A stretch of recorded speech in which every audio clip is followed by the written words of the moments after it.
नमस्कार दोस्तों, आप सभी विद्यार्थियों का एक बार फिर से स्वागत है एनसीईआरटी एजुकेशन लाइव में। यदि इस चैनल पर आप नए हैं, चैनल को सब्सक्राइब कर दीजिए और बेल आइकन को भी दबा दीजिए ताकि जब हम वीडियो अपलोड करें तो सबसे पहले नोटिफिकेशन आपको मिले। तो इस वीडियो में मैं आप लोगों का आकांक्षा का क्वेश्चन बताने वाला हूं दोस्तों, कि आकांक्षा में क्वेश्चन किस प्रकार से पूछा जाता है और साथ ही साथ में ये बोर्ड में भी काम आएगा दोस्तों। बोर्ड में भी ये काम आएगा, बोर्ड एग्जाम में भी काम आएगा। यदि आप आकांक्षा और बोर्ड एग्जाम दोनों देना चाहते हैं तो आप लोग इससे अच्छे से तैयारी कर सकते हैं। पहला वीडियो है, सेट 1 है। तो चलिए वीडियो को स्टार्ट करते हैं। तो आप लोग देख सकते हैं, पहला क्वेश्चन है, the curve representing Ohm's law is a, यानी कि ओम के नियम का निरूपण करने वाला वक्र है। पहला आपका ऑप्शन है रेखीय, दूसरा है कोजिया फंक्शन, और तीसरा है परवलय, और चौथा है अति परवलय। तो इसका सही ऑप्शन हो जाएगा दोस्तों ऑप्शन नंबर ए, रेखीय। अब देखिए दूसरा क्वेश्चन है, एक बंद परिपथ में वोल्टेज तथा विद्युत धारा का अनुपात ऑप्शन ए है घटता है, दूसरा है बढ़ता है, ऑप्शन तीसरा है स्थिर रहता है, और ऑप्शन चौथा है परिवर्तित होता है। तो इसका कौन सा ऑप्शन होगा दोस्तों? तो इसका ऑप्शन होगा तीसरा, स्थिर रहता है। अब देखिए आप लोग के पास तीसरा क्वेश्चन है, निम्न में से कौन एक ऊर्जा स्रोत का प्रकार नहीं है? ऑप्शन ए है जनित्र, दूसरा है सौर कोशिका, और तीसरा है रियोस्टेट, और चौथा है बैटरी। तो इसका सही ऑप्शन हो जाएगा दोस्तों ऑप्शन नंबर 3, रियोस्टेट। ये एक ऊर्जा का स्रोत नहीं है दोस्तों। जनित्र से भी ऊर्जा प्राप्त होता है, सौर कोशिका से भी ऊर्जा प्राप्त होता है, जैसे कि सौर कोशिका मतलब होता है सोलर प्लेट, और तीसरा है दोस्तों बैटरी, बैटरी से भी आप लोग ऊर्जा निकालते हैं। अब है चौथा क्वेश्चन। चौथा क्वेश्चन है दोस्तों, 2 ओम, 3 ओम और 5 ओम मान के 3 प्रतिरोध को समांतर श्रेणी में जोड़ा गया है, तुल्य प्रतिरोध होगा। तो आप लोग को पता है कि समांतर श्रेणी किसे कहते हैं, और इन लोगों को समांतर श्रेणी में जोड़ने पर इन लोग का तुल्य प्रतिरोध यानी कि कुल प्रतिरोध होगा दोस्तों। ऑप्शन आप लोगों का ए है 31/30 ओम, और दूसरा है 30/31 ओम, तीसरा है 10 ओम, और चौथा है इनमें से कोई नहीं। तो इसका सही ऑप्शन हो जाएगा दोस्तों पहला, 31/30 ओम। अब पांचवा क्वेश्चन है दोस्तों, कि शक्ति का इकाई क्या है, यानी कि शक्ति का एसआई मात्रक आप लोगों को बताना है। बहुत ही आसान क्वेश्चन है दोस्तों, और आप लोगों को मैं बता देना चाहता हूँ कि ऐसा ऐसा क्वेश्चन आता है। इससे भी हल्का हल्का क्वेश्चन आता है दोस्तों, बहुत हल्का हल्का क्वेश्चन आता है। थोड़ा सा आप लोग तैयारी कर लीजिए, आप लोगों को कोई नहीं रोकेगा आकांक्षा एग्जाम निकालने से। तो ऑप्शन ए है जूल, दूसरा है एम्पियर, तीसरा है वाट, और चौथा है ओम। तो शक्ति का एसआई मात्रक आप लोग को बताना है दोस्तों। तो शक्ति का एसआई मात्रक वाट होता है, ऑप्शन नंबर इसका 3 हो जाएगा। अब देखिए छठा क्वेश्चन। छठा क्वेश्चन है, विद्युत आवेश के प्रवाह की दर कहलाती है। विद्युत आवेश की प्रवाह की दर को क्या कहते हैं? विद्युत विभव कहते हैं, विद्युत प्रतिरोध कहते हैं, विद्युत धारा कहते हैं, या इनमें से कोई नहीं? तो इसका सही ऑप्शन होगा दोस्तों ऑप्शन नंबर 3, विद्युत धारा।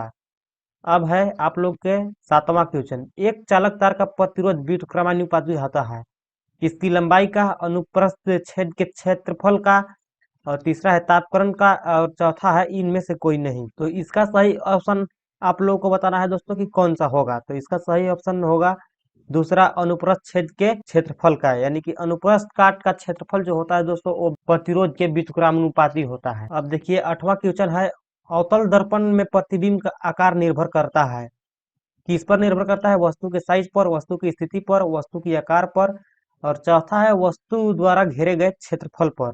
तो इसका सही ऑप्शन होगा दोस्तों ऑप्शन नंबर 2, वस्तु की स्थिति पर। अवतल दर्पण में वस्तु की स्थिति पर निर्भर करता है कि वस्तु को आप दर्पण से कितने दूरी पर रखे हैं। अब देखिए नवा क्वेश्चन है, आवर्धक कांचों की शक्ति दिया जाता है। ऑप्शन पहला है आप लोग के सामने F+D द्वारा, दूसरा है A+D/F द्वारा, और तीसरा है D-F द्वारा, और चौथा है 1+FD द्वारा। तो इसका सही ऑप्शन होगा दोस्तों दूसरा, 1+D/F द्वारा आवर्धक कांचों की शक्ति इसी प्रकार से दिया जाता है। ये सूत्र होता है जिससे आप लोग का आवर्धक जो कांच होते हैं, बड़े बड़े कांच जो होते हैं, उनका शक्ति इसी से दिया जाता है। अब है 10वां क्वेश्चन। 10वां है, मानव नेत्र में प्रतिबिंब तैयार होता है। ऑप्शन ए है रेटिना के पीछे, दूसरा है रेटिना के सम्मुख, तीसरा है रेटिना पर, और चौथा है लेंस तथा रेटिना के बीच। तो इसका ऑप्शन सही होगा ऑप्शन नंबर 3, रेटिना पर। मानव नेत्र में प्रतिबिंब जो होता है वो रेटिना पर ही बनता है। आप लोगों को ये पता है, कक्षा 10 का सवाल है। अब देखिए प्रश्न 11 है, अपसारी लेंस के लिए फोकस दूरी होता है धनात्मक, ऋणात्मक, शून्य, या अनंत। फोकस दूरी अनंत तो होता नहीं है, शून्य होता नहीं है, आप लोगों को अच्छे से पता है। और धनात्मक होगा या ऋणात्मक होगा, आप लोगों को दो ऑप्शन में से कोई एक को बताना है। तो मैं आप लोगों को बता देना चाहता हूँ कि इसका ऑप्शन नंबर 2 होगा ऋणात्मक। अपसारी लेंस का जो फोकस दूरी होता है दोस्तों वो ऋणात्मक होता है। अब है 12 क्वेश्चन है, खुरदुरे सतह द्वारा परावर्तन कहलाता है, यानी कि खुरदुरे सतह पर जो परावर्तन होता है वो नियमित परावर्तन होता है या अनियमित परावर्तन होता है, या नियमित अपवर्तन होता है या अनियमित अपवर्तन होता है। यहाँ परावर्तन पूछा है दोस्तों, तो यह अपवर्तन तो होगा नहीं। ऑप्शन नंबर 3 और 4 ऐसे ही खत्म हो गया। अब आप लोग को बताना है दो ऑप्शन में से कि नियमित परावर्तन होता है या अनियमित परावर्तन होता है। तो जो खुरदुरे सतह होता है दोस्तों वो बहुत खुरदुरा होता है, अनियमित परावर्तन हो जाएगा दोस्तों ऑप्शन नंबर 2। अब 13 क्वेश्चन है, अपवर्तन के दौरान वह मात्रा जो परिवर्तित नहीं होता है। अपवर्तन जो होता है दोस्तों, अपवर्तन के दौरान वो क्या है जो अपरिवर्तित रहता है, यानी कि परिवर्तन उसमें नहीं होता है।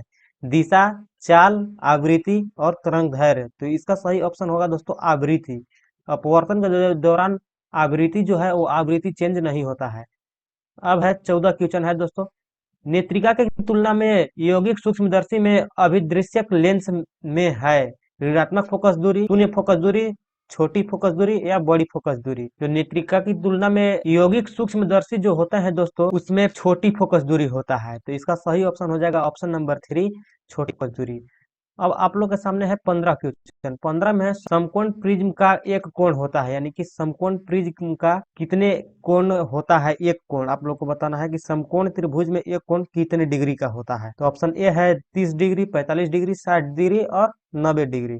तो इसका सही ऑप्शन हो जाएगा दोस्तों ऑप्शन नंबर 3, 90 डिग्री। समकोण से आप लोग याद रखिएगा, समकोण मतलब होता है 90 डिग्री। आप लोगों को पता है समकोण त्रिभुज आप लोग पढ़े होंगे, तो समकोण का मतलब होता है 90 डिग्री। अब है 16 क्वेश्चन। 16 है कि लेंस द्वारा अपवर्तन के बाद मुख्य अक्ष के समांतर किरण गुजरती है प्रकाशित केंद्र द्वारा, शीर्ष द्वारा, फोकस बिंदु द्वारा या क्रोड द्वारा। लेंस में जो अपवर्तन के बाद मुख्य अक्ष के समांतर किरण होती है दोस्तों वो जो है फोकस बिंदु द्वारा गुजर जाती है। अब है आप लोग के पास 17 क्वेश्चन, यदि किसी लेंस की शक्ति 2 डायोप्टर है तो फोकस दूरी क्या होगा। तो आप लोगों को लेंस का फॉर्मूला पता होना चाहिए दोस्तों। तो इसका सही ऑप्शन हो जाएगा ऑप्शन नंबर 1, 0.5 पर मीटर। अब देखिए 18 क्वेश्चन है, आपतन कोण यानी कि साइन आई तथा परावर्तन कोण साइन आर का अनुपात है न्यूटन का नियम, परावर्तन का नियम, गुरुत्वाकर्षण का नियम या स्नेल का नियम। तो इसका सही ऑप्शन होगा दोस्तों स्नेल का नियम होता है साइन आई बटा साइन आर। आप लोगों को अच्छे से पता होना चाहिए। अब देखिए 19 नंबर है, इंद्रधनुष तैयार होता है जब सूर्य प्रकाश परिवर्तित होता है। किससे होता है? जब कोहरा से होता है, लाखों वर्षा बिंदुओं से होता है, या बादल से होता है, या कुहासा से होता है। तो इसका सही ऑप्शन होगा दोस्तों जब सूर्य का प्रकाश लाखों वर्षा बिंदुओं से जब परिवर्तित होता है तो इंद्रधनुष तैयार होता है। आप लोग देखे होंगे कि जब वर्षा होता है तभी इंद्रधनुष तैयार होता है। अब देखिए 20 क्वेश्चन है, अपवर्तनांक का एसआई मात्रक आप लोगों को बताना है पर मीटर। दूसरा ऑप्शन है मीटर पर सेकेंड, और तीसरा है पर सेकेंड, और चौथा है इनमें कोई नहीं। तो इसका सही ऑप्शन होगा दोस्तों इनमें से कोई नहीं। अपवर्तनांक का एसआई मात्रक इनमें से कोई नहीं है दोस्तों। अपवर्तनांक का एसआई मात्रक होता ही नहीं है दोस्तों, यह एक अदिश राशि है। अब आगे है 21 क्वेश्चन। आप लोग देख सकते हैं 21 क्वेश्चन में है, प्रदत्त चित्र में प्रकाश किरण अविलंब रूप से कांच के स्लैब पर पड़ता है, अपवर्तन कौन होगा। आप लोग यहाँ देख सकते हैं ये एक चित्र दिया है और अविलंब रूप से आप लोगों को कांच के स्लैब पर पड़ता है। तो आप लोगों को बताना है कि अपवर्तन कोण कितना होगा। ऑप्शन ए है 0 डिग्री, दूसरा है 90 डिग्री, तीसरा है 60 डिग्री और चौथा है 45 डिग्री। तो इसका सही आंसर होगा दोस्तों ऑप्शन नंबर ए 0 डिग्री। ये कांच का स्लैब है, ये अविलंब रूप से पड़ रहा है, यानी कि एकदम लंबवत पड़ रहा है, इसलिए 0 डिग्री होगा। अब देखिए क्वेश्चन नंबर 22 है दोस्तों, 20 सेंटीमीटर फोकस दूरी वाला उत्तल लेंस की शक्ति क्या होगी। ऑप्शन ए है -5 डायोप्टर, दूसरा है +5 डायोप्टर, तीसरा है +0.5 डायोप्टर और चौथा है -0.5 डायोप्टर। तो इसका सही आंसर होगा दोस्तों ऑप्शन नंबर 2, +5 डायोप्टर। अब देखिए क्वेश्चन नंबर आप लोगों के सामने 23 है कि निम्न में कौन सा चित्र सही है। तो आप लोगों को बताना है कि ये निम्न में से कौन सा चित्र सही है। आप लोगों को ये लेंस दिया गया है और आप लोगों को बताना है कि कौन सा इसमें से सही है। तो इसका सही ऑप्शन होगा दोस्तों ऑप्शन नंबर ए। जैसे कि कोई भी किरण मुख्य अक्ष के समांतर आती है तो वो फोकस से होकर जाती है, जो कि ये फोकस से होकर जा रही है। तो इसका सही ऑप्शन होगा दोस्तों ऑप्शन नंबर ए। अब आप लोग के सामने 24 क्वेश्चन है। आप लोग स्क्रीन पर देख सकते हैं 24 है, किसी विद्युत धारावाही सीधी लंबी परिनलिका के भीतर चुंबकीय क्षेत्र होता है। पहला ऑप्शन ए है शून्य होता है। दूसरा ऑप्शन है इसके सिरे की ओर जाने पर घटता है। तीसरा क्वेश्चन है इसके सिरे की ओर जाने पर बढ़ता है। चौथा क्वेश्चन है सभी बिंदुओं पर समान होता है। तो इसका सही आंसर आप लोगों को बताना है दोस्तों। इसका सही आंसर होगा ऑप्शन नंबर 4, सभी बिंदुओं पर समान होता है। अब पांचवा क्वेश्चन है दोस्तों कि ट्रैफिक संकेतों में लाल प्रकाश का प्रयोग होता है, इसका कारण क्या है? रक्त का रंग लाल है, इसके वजह से प्राणी लाल रंग को पहचान सकता है। लाल प्रकाश सबसे कम प्रकीर्णित होता है।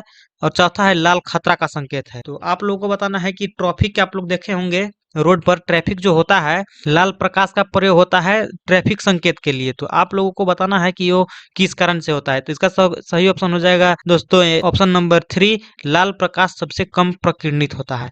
अब देखिए आप लोग के सामने है क्वेश्चन नंबर 26। मरीचिका एक उदाहरण है केवल प्रकाश के अपवर्तन का, प्रकाश के कुल आंतरिक परावर्तन का। और तीसरा है प्रकाश के अपवर्तन तथा आंतरिक परावर्तन का। और चौथा है केवल प्रकाश के प्रकीर्णन का। तो इसका सही आंसर हो जाएगा दोस्तों ऑप्शन नंबर 2, प्रकाश के कुल आंतरिक परावर्तन से मरीचिका बनता है। अब देखिए 27 क्वेश्चन है, आकाश में तारे टिमटिमाते हुए दिखाई पड़ते हैं, जिसका कारण है? वायुमंडल द्वारा प्रकाश का प्रकीर्णन, वायुमंडल द्वारा प्रकाश का परावर्तन, वायुमंडल द्वारा प्रकाश का अपवर्तन और वायुमंडल द्वारा प्रकाश का विवर्तन। तो इसका सही ऑप्शन हो जाएगा दोस्तों ऑप्शन नंबर 2, वायुमंडल द्वारा प्रकाश का परावर्तन। 28 क्वेश्चन है,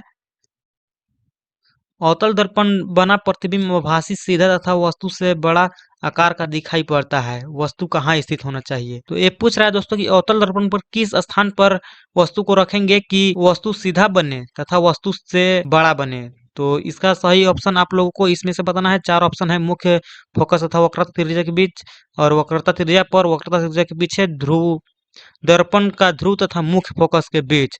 तो इसका सही ऑप्शन होगा दोस्तों ऑप्शन नंबर 4, दर्पण का ध्रुव तथा मुख्य फोकस के बीच। अब देखिए 29 क्वेश्चन है आप लोगों के सामने, दर्पण से आप जितने भी दूर में खड़े हो आपका प्रतिबिंब सीधा ही दिखाई पड़ेगा। आप लोग को बताना है कि कौन सा दर्पण हो सकता है। ऑप्शन ए है समतल, दूसरा है अवतल, तीसरा है उत्तल, चौथा है समतल या अवतल। तो इसका सही ऑप्शन हो जाएगा दोस्तों अवतल में भी सीधा दिखाई देता है दोस्तों, और उत्तल में भी सीधा देता है। ऑप्शन गलती है दोस्तों। 30 क्वेश्चन 30 में है दोस्तों, एक प्रायोगिक विद्युत मोटर में कुंडली को कहा जाता है आर्मेचर, एमीटर, ध्रुव और स्प्लिट। इसका सही ऑप्शन हो जाएगा दोस्तों ऑप्शन नंबर ए, आर्मेचर। अब देखिए 31 क्वेश्चन है, प्रोटॉन के निम्नलिखित गुणों में से कौन सा परिवर्तित हो सकता है जब यह चुंबकीय क्षेत्र में स्वतंत्र रूप से चलता रहेगा? द्रव्यमान, चाल, संवेग, इनमें से कोई नहीं। तो इसका सही ऑप्शन होगा दोस्तों संवेग। अब देखिए 32 क्वेश्चन है, 32 में विद्युत चुंबकीय प्रेरण की परिघटना है किसी वस्तु की अवशोषित करने की प्रक्रिया, किसी कुंडली के आर पार विद्युत प्रवाहित होने के फलस्वरूप चुंबकीय क्षेत्र के उत्पादन की प्रक्रिया, चुंबक तथा कुंडली के बीच अपेक्षित गति के लिए कुंडली में प्रेरित विद्युत उत्पादन, और चौथा है किसी विद्युत मोटर में कुंडली के घूर्णन की प्रक्रिया। तो इसका सही ऑप्शन हो जाएगा दोस्तों ऑप्शन नंबर 3, चुंबक तथा कुंडली के बीच में अपेक्षित गति के लिए कुंडली में प्रेरित विद्युत का उत्पादन। अब देखिए 33 क्वेश्चन है आप लोगों के सामने की विद्युत धारा उत्पन्न करने वाला उपकरण है जनरेटर, गैल्वेनोमापी, एमीटर और मोटर। तो इसका सही ऑप्शन हो जाएगा दोस्तों ऑप्शन नंबर ए, जनरेटर यानी कि जनरेटर। अब देखिए 34 क्वेश्चन है, लघु पथन के समय परिपथ में धारा वास्तविक रूप से घटती है, कोई परिवर्तन नहीं होता है, भारी रूप से बढ़ती है, सतत रूप से परिवर्तित होती है। तो इसका सही ऑप्शन होगा दोस्तों तीसरा, भारी रूप से बढ़ती है। अब देखिए आप लोगों के सामने 35 क्वेश्चन है, मायोपिया बीमारी से ग्रस्त व्यक्ति को सलाह दिया जाता है पहला, उत्तल लेंस का प्रयोग करने के लिए, अवतल लेंस का प्रयोग करने के लिए, समतुलोत्तल लेंस का प्रयोग करने के लिए, और या समावतल लेंस का प्रयोग करने के लिए। तो इसका सही ऑप्शन होगा दोस्तों ऑप्शन नंबर 2, अवतल लेंस का प्रयोग करने के लिए। अब 36 क्वेश्चन है, 6.2 ओम प्रतिरोध वाले प्रतिरोध को बहुत ही नगण्य प्रतिरोध वाले तार द्वारा 5 वोल्ट की बैटरी से जोड़ा जाता है। प्रतिरोध में प्रवाहित धारा 0.4 है। बैटरी द्वारा उत्पादित कुल शक्ति होगी ऑप्शन 2 वाट, 3 वाट, 5 वाट, 6 वाट। तो इसका सही ऑप्शन हो जाएगा दोस्तों ऑप्शन नंबर 2, 3 वाट। अब देखिए क्वेश्चन नंबर 37 है, तापक्रम बढ़ाने पर किसी चालक का प्रतिरोध बढ़ता है, घटता है, नियत रहता है, प्रारंभिक रूप से बढ़ता है, बाद में घटता है? तो इसका सही ऑप्शन होगा दोस्तों बढ़ता है, ऑप्शन नंबर ए। अब देखिए 38 क्वेश्चन है, छोटे तारों की तुलना में लंबे तार होते हैं, अधिक प्रतिरोध, कोई प्रतिरोध नहीं, कम प्रतिरोध, बराबर प्रतिरोध। तो इसका सही ऑप्शन होगा दोस्तों अधिक प्रतिरोध। अब देखिए 39 क्वेश्चन है, एसी जनरेटरों में उत्पादित धारा है प्रत्यावर्ती धारा, स्थिर धारा, ऋणात्मक धारा या दिष्ट धारा? तो इसका सही ऑप्शन हो जाएगा प्रत्यावर्ती धारा यानी कि अल्टरनेटिव करंट। अब देखिए दोस्तों 40 क्वेश्चन है, भू संपर्क तार के जरिए बहुत बड़े पैमाने की धारा बहती है क्योंकि इसका कम प्रतिरोध होता है, बहुत उच्च प्रतिरोध होता है, उच्च आवृत्ति है, निम्न आवृत्ति है। तो इसका सही ऑप्शन हो जाएगा बहुत कम प्रतिरोध होता है। उम्मीद है यह वीडियो आप लोगों को पसंद आया होगा। अगर पसंद आया है तो वीडियो को लाइक कर दीजिए, चैनल को सब्सक्राइब कर दीजिए। अब मिलेंगे नेक्स्ट वीडियो में।